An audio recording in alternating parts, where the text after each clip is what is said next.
बच्चों यहाँ पे जो प्रश्न है जो बहुत इंपॉर्टेंट है, व्हाट इज नॉर्मेलिटी। अक्सर इस टर्म से बच्चों को प्रॉब्लम होती है। प्रैक्टिकल लैब में अगर क्लास 11th या 12th के जो बच्चे होते हैं जाते हैं, उनसे कहा जाता है कि वन नॉर्मल सोल्यूशन बनाइए, तो बच्चे बड़ा परेशान हो जाते हैं कि एसिड के लिए क्या करें, बेस के लिए क्या करें, सॉल्ट के लिए क्या करें।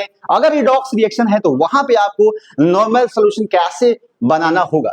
तो इसके लिए आज हम आसान करने वाले हैं आपको, अगर आप पूरा लेक्चर देखते हैं तो। सबसे पहले अगर हम बात करें कि व्हाट इज नॉर्मेलिटी, तो जो डिफिनेशन है एनसीईआरटी में साफ साफ लिखा हुआ है लेकिन समझ में नहीं आता है। डिफिनेशन है कि normality is the number of gram equivalent of solute पर लीटर ऑफ सॉल्यूशन।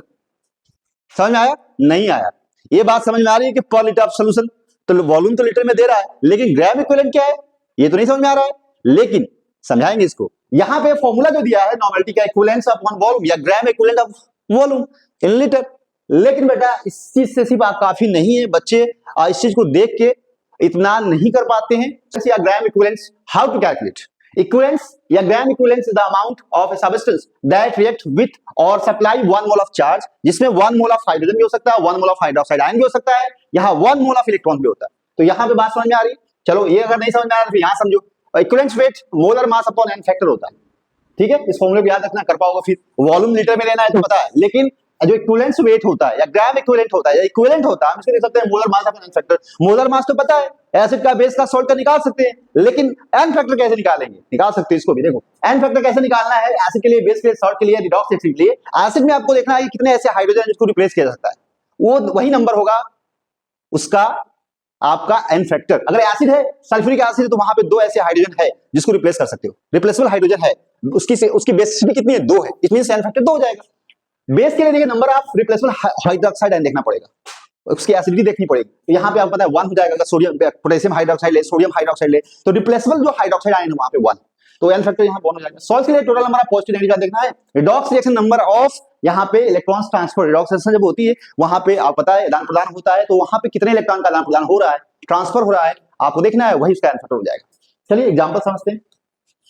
अगर हम सल्फ्यूरिक एसिड एग्जांपल लें, अगर आपको एसिड है सल्फ्यूरिक एसिड, तो उसका मोलर मास पता है, यहाँ पे 98 होता है, एन फैक्टर कितना? 2 होगा। क्यों? क्योंकि यहाँ पे 2 ऐसे हाइड्रोजन है जो कि रिप्लेसेबल है, तो हम बोल सकते हैं यहाँ पे कि 98/2 जो कि 49 होगा। अगर 1 लीटर में 49 gram of sulphuric acid add करते हो तो उस सॉल्यूशन की जो कंसंट्रेशन होगी 1 नॉर्मल होगी। कितनी होगी? 1 नॉर्मल। गुड। अगर हम बेस की बात करें पोटेशियम हाइड्रोक्साइड की, तो इसका पता है मोलर मास 56 होता है, एन फैक्टर 1 होगा। क्यों? क्योंकि यहाँ पे 1 हाइड्रोक्सिल ग्रुप है जो कि रिप्लेसेबल होगा, that's why n factor is 1।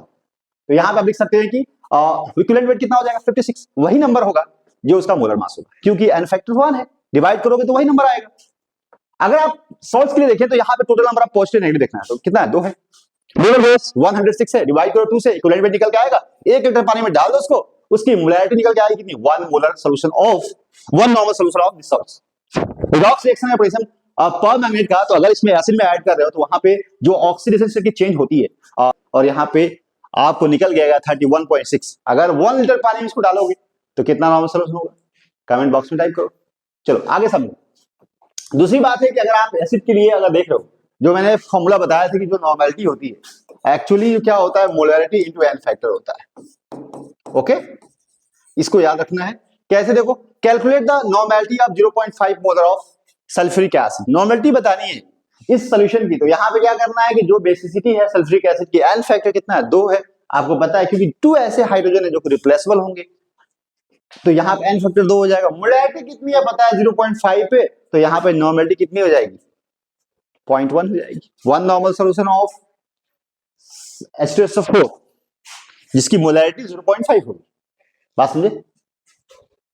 चलिए भाई, अब अगर कैल्शियम हाइड्रोक्साइड के केस में देखें तो आप एसिडिटी इसकी 2 है और यहाँ पे नॉर्मेलिटी कितनी का क्या आएगी? 0.4 हो जाएगी। अगर 0.2 मोलर ऑफ कैल्शियम हाइड्रोक्साइड है उस कंडीशन में उसकी पता है acidity 2 hydroxy ion are replaceable, that's why normality is 0.2 molarity into n factor, तो यहाँ पे 0.4 normal solution of calcium hydroxide.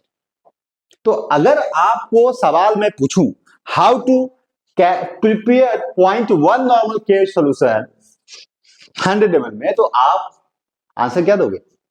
अब जितनी भी बातें मैंने बताई इस कॉन्सेप्ट को यूज करो और कमेंट बॉक्स में आंसर करो। और मेरे पेज को फॉलो करो और यूट्यूब चैनल को सब्सक्राइब करो, आजम की chemistry. Thank you very much.